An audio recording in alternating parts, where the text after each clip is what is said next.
They thought she wouldn't make it. Bleeding, silent, her uniform torn, eyes locked on the horizon as the evacuation chopper roared closer. Every soldier around her believed it was the end of her story. But when the SEAL medic knelt beside her and asked, "Where did you learn to fight like that?" what she whispered left the entire unit speechless. If you love stories of courage, sacrifice, and unbreakable spirit, hit that like button and subscribe to her Mission Diaries right now. Because today's story will remind you what true strength looks like when silence speaks louder than pain. Rain slammed against the rusted metal of the convoy as it crawled through the valley. The mission had been simple on paper: extract intelligence from a remote safe house before dawn. But as every operative knows, nothing stays simple once the first shot is fired. Sergeant Elise Morgan, call sign Echo, sat in the back of the transport, her eyes scanning the tree line through the fogged window. She wasn't much for words. Most of the team barely knew her story. They knew she was sharp, lethal, and unnervingly calm under pressure.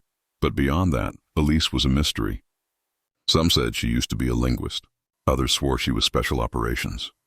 No one knew for sure, and she never corrected them. When the ambush came, it was fast and merciless. Bullets shredded the air as the convoy erupted into chaos.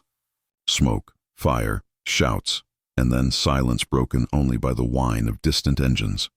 Elise was thrown to the ground, her shoulder torn by shrapnel. Pain burned through her body, but she didn't scream. She moved, methodical, focused, pulling her fallen teammate behind cover, firing short bursts to suppress the enemy. Her hands shook not from fear but from blood loss. Still, she refused to stop. One by one, she pulled 3 wounded soldiers from the wreckage, dragging them through the mud toward a rocky ridge. She radioed for air support but got only static. Time stretched into eternity as the enemy circled closer. The men she saved, seasoned operators, watched in awe as she fought on despite the blood soaking through her sleeve. Her lips pressed together, her breathing shallow, but her eyes burned with something fierce. When the SEAL medic finally arrived with the evac team, he found Elise barely conscious, still gripping her rifle. He dropped to his knees beside her, scanning her wounds. "You shouldn't even be awake," he muttered. "Where did you learn to fight like that?" Elise's lips trembled. For a moment it seemed she wouldn't answer. Then, through the rasp of her breath, she whispered a name, one that made the medic freeze. It wasn't a unit. It wasn't a place.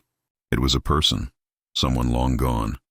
Before she slipped into unconsciousness, a single tear rolled down her cheek.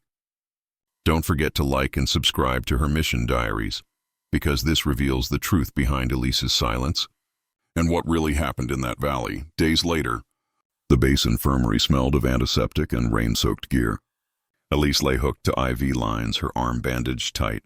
Around her, murmurs rippled, tales of what she'd done spreading like wildfire. But Elise stayed silent, eyes fixed on the ceiling, haunted by something only she could see.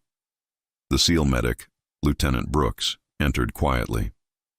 He'd replayed her whisper 100 times since the rescue. The name, she said, Caleb. He approached her bedside, unsure if she'd even remember. "You said a name," he began softly. "Caleb, who was he?" Elise turned her head, her voice barely above a whisper. "He was my brother." Brooks paused, listening. Her eyes glistened, but her face was steady. "He taught me everything I know," she said. "How to shoot, how to stay calm, how to survive." Brooks frowned. "He was a soldier?" She shook her head slowly. "He was a medic. Just like you." The air between them thickened with emotion. Elise's memories unfolded like the slow opening of a wound. The sound of laughter on a summer range, her brother's voice guiding her through drills, his promise that he'd always have her back. Until one day, he didn't come home. That's when she stopped talking, stopped smiling. She enlisted not to escape grief, but to honor it. Every mission, every silent moment. It was for him. When Brooks heard the story, his throat tightened. He'd seen warriors break from less, but Elise, she had turned her pain into discipline, her silence into strength.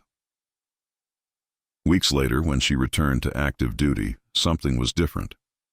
Her team no longer saw her as the quiet one. They saw her as a symbol, a reminder that courage doesn't always roar. Sometimes it breathes quietly through the cracks of a wounded heart.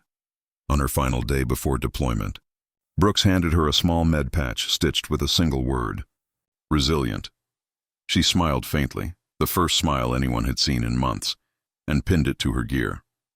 As the chopper lifted off into the golden light, the base watched her fade into the clouds, silent as ever, but carrying the spirit of every fallen brother and sister who once believed in her strength. Her silence wasn't weakness. It was tribute. If this story moved you, if Elise's courage reminded you of someone who keeps fighting in silence, hit that like button and subscribe to her Mission Diaries, because every mission hides a story, and every story deserves to be heard.